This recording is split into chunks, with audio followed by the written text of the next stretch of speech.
Right మరో war breaking చూస్తున్నాం. పశ్చిమాసియా యుద్ధం ఇప్పుడు డిజిటల్ ప్రపంచాన్ని తాకబోతోంది. ఇరాన్ తన శత్రు దేశాలను దెబ్బతీసేందుకు అత్యంత భయంకరమైన ఆయుధాన్ని ఎంచుకుంది. అదే ఇంటర్నెట్ బ్లాక్అవుట్.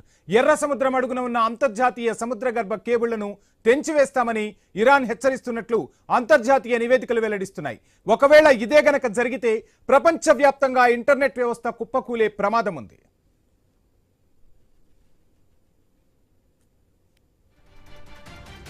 ఇక యుద్ధం ఇప్పుడు కేవలం భూమి ఆకాశం మీద మాత్రమే కాదు, సముద్ర గర్భంలోనూ మొదలైపోయింది.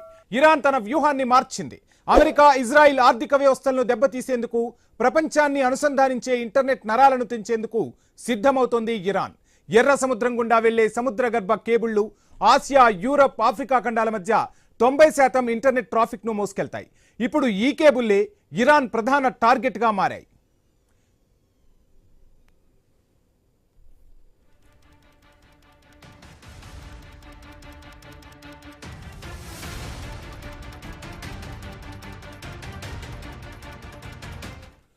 ఇక తాజా నివేదికల ప్రకారం ఇరాన్ మద్దతు ఉన్న హూతీ తిరుగుబాటుదారులు లేదా ఇరాన్ నేరుగా ఈ కేబుళ్లను ధ్వంసం చేసే అవకాశం ఉందని ఇంటెలిజెన్స్ వర్గాలు హెచ్చరిస్తున్నాయి.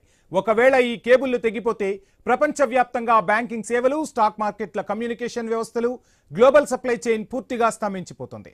ఇది కేవలం స్లో ఇంటర్నెట్ సమస్య కాదు, డిజిటల్ అంధకారానికి దారితీసే విపత్తుగా పరిగణిస్తున్నారు నిపుణులు. ఇక భారత్ విషయానికి వద్దాం. భారత్ విషయానికి వస్తే మన దేశానికి వచ్చే ఇంటర్నెట్ ట్రాఫిక్ లో ఎక్కువ భాగం ఈ ఎర్ర సముద్ర మార్గం గుండానే వస్తుంది. ముంబై, చెన్నై వంటి నగరాలు ఈ సముద్ర గర్భ కేబుళ్లకు ప్రధాన ల్యాండింగ్ పాయింట్లు. ఒకవేళ ఇరాన్ ఈ కేబుళ్లను టచ్ చేస్తే భారత్లో గూగుల్, యూట్యూబ్, వాట్సాప్ వంటి సేవలు నిలిచిపోవడమే కాకుండా భారతదేశ ఐటీ రంగం, డిజిటల్ చెల్లింపుల వ్యవస్థ కుప్పకూలే ప్రమాదం ఉందంటున్నారు నిపుణులు. కోట్లాది రూపాయల నష్టం వాటిల్లే అవకాశం ఉంది.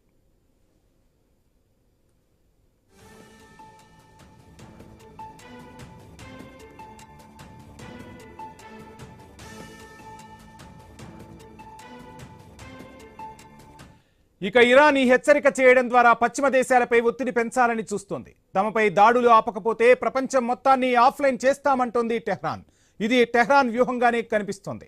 ఇప్పటికే ఎర్ర సముద్రంలో యుద్ధ నౌకలు మోహరించి ఉండటంతో ఈ కేబుళ్ల భద్రత ఇప్పుడు పెను సవాల్గా మారింది. ఒక చిన్న పొరపాటు జరిగినా ప్రపంచం మళ్లీ ఇంటర్నెట్ లేని పాతకాలానికి వెళ్లాల్సి వస్తుందేమోనని టెక్ నిపుణులు ఆందోళన వ్యక్తం చేస్తున్నారు.